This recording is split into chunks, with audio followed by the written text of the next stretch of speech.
Like, comment, subscribe. Karena subscribe itu gratis.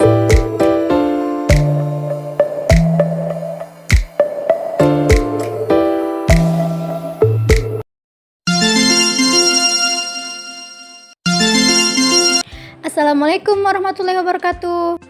Perkenalkan, nama saya Sunia Anis Sultana, NIM 201201926 dari lokal PAID 3J. Mata kuliah Psikologi Perkembangan Anak yang diampu oleh Pak Ridwan, Master Psikologi. Apa saja sih faktor-faktor yang mempengaruhi perkembangan anak? Faktor-faktor yang mempengaruhi perkembangan individu itu terbagi menjadi dua macam, yaitu faktor internal dan faktor eksternal. Faktor internal merupakan faktor yang bersumber dari dalam diri seseorang, seperti pentingnya motivasi, pengalaman, dan kebutuhan akan pendapat. Faktor internal terbagi menjadi 5 macam, yaitu yang pertama, faktor genetika atau hereditas.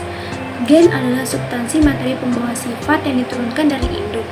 Gen mempengaruhi ciri dan sifat makhluk hidup, misalnya bentuk tubuh, tinggi tubuh, warna kulit, dan sebagainya. Gen juga menentukan kemampuan metabolisme makhluk hidup sehingga mempengaruhi pertumbuhan dan perkembangannya. Yang kedua yaitu faktor fisiologis. Faktor-faktor fisiologis adalah faktor-faktor yang berhubungan dengan kondisi fisik individu. Faktor fisiologis mempengaruhi perkembangan peserta didik, diantaranya ialah bentuk tubuh, warna kulit, faktor gizi, ataupun asupan makanan, cacat, dan penyakit. Yang ketiga yaitu faktor psikologis. Faktor fisik dan psikis individu sangat berkaitan erat dengan kondisi fisik yang tidak sempurna atau cacat, juga berkaitan dengan persepsi individu terhadap kemampuan dirinya. Begitupun dengan ketidakmampuan intelektual yang diulas sebelumnya dapat disebabkan karena kerusakan sistem syaraf, kerusakan otak, atau mengalami retardasi mental.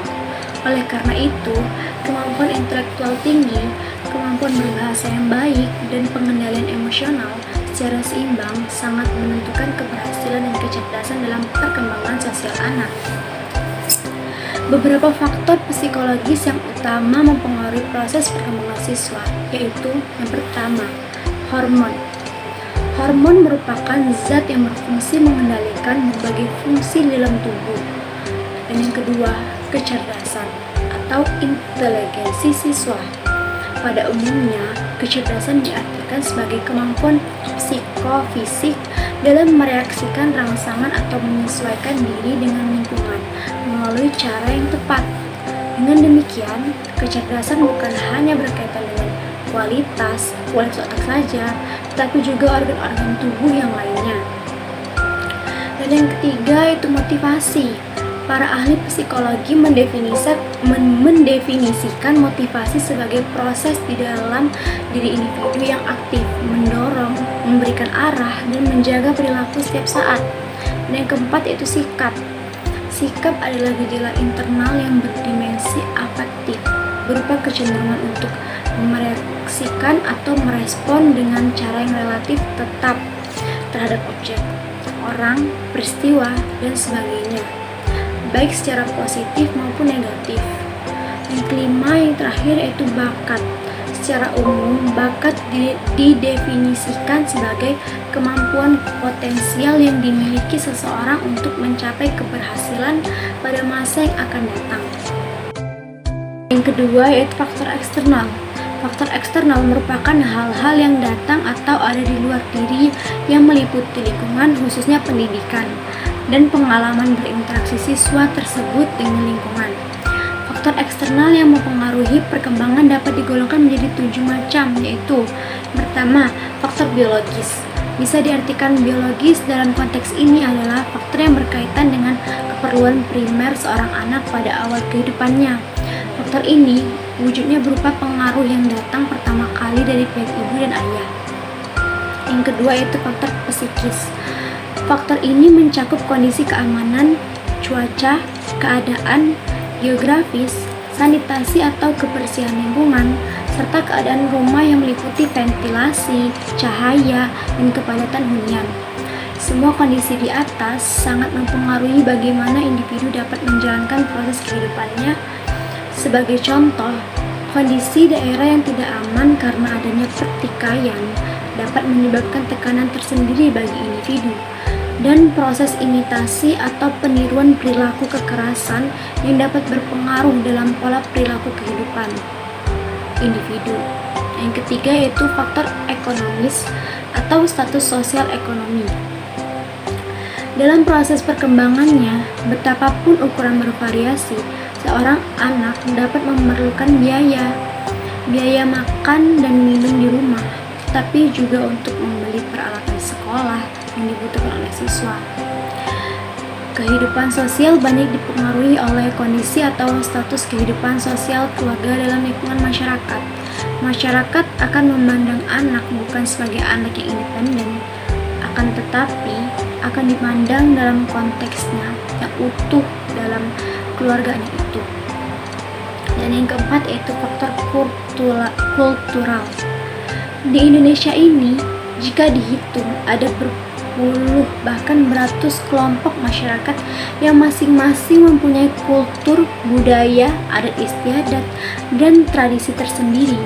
Dan hal ini jelas berpengaruh terhadap perkembangan anak-anak. Dan yang kelima yaitu faktor edukatif. Faktor edukatif yaitu pendidikan. Pendidikan merupakan proses sosialisasi anak yang mempunyai pengaruh terhadap perkembangan anak agar terarah. Hakikat pendidikan sebagai proses pengoperasian ilmu yang normatif, memberikan warna kehidupan sosial anak di dalam masyarakat dan kehidupan mereka di masa yang akan datang. Dan yang ke-6 yaitu faktor religius. Sebagai contoh, seorang anak yang hidup di lingkungan yang kental dengan suasana religius, sudah pasti ia akan berbeda dengan anak-anak yang tidak berada dalam lingkungan religi yang kental, yang sekedar terhitung orang beragama. Lebih-lebih memang jika beragama sama sekali. Ini adalah persoalan perkembangan pula, menyangkut proses terbentuknya perilaku seorang anak dengan agama sebagai faktor penting yang berpengaruhi, karena pondasi agama merupakan salah satu faktor yang sangat berpengaruh dan berperan penting sebagai media kontrol dalam perkembangan peserta didik. Yang ketujuh yaitu faktor lingkungan. Faktor lingkungan itu terbagi menjadi 3. Yang pertama itu lingkungan sosial masyarakat, yang kedua lingkungan sosial keluarga, yang ketiga lingkungan sosial sekolah seperti guru, administrasi, dan teman-teman sekelas yang dapat mempengaruhi proses perkembangan belajar seorang siswa. Hubungan yang harmonis antara ketiganya dapat menjadi motivasi bagi siswa untuk belajar lebih baik lagi di sekolah.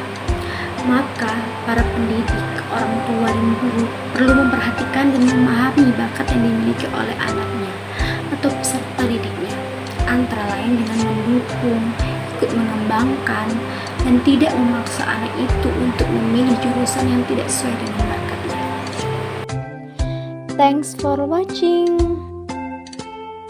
Wassalamualaikum warahmatullahi wabarakatuh.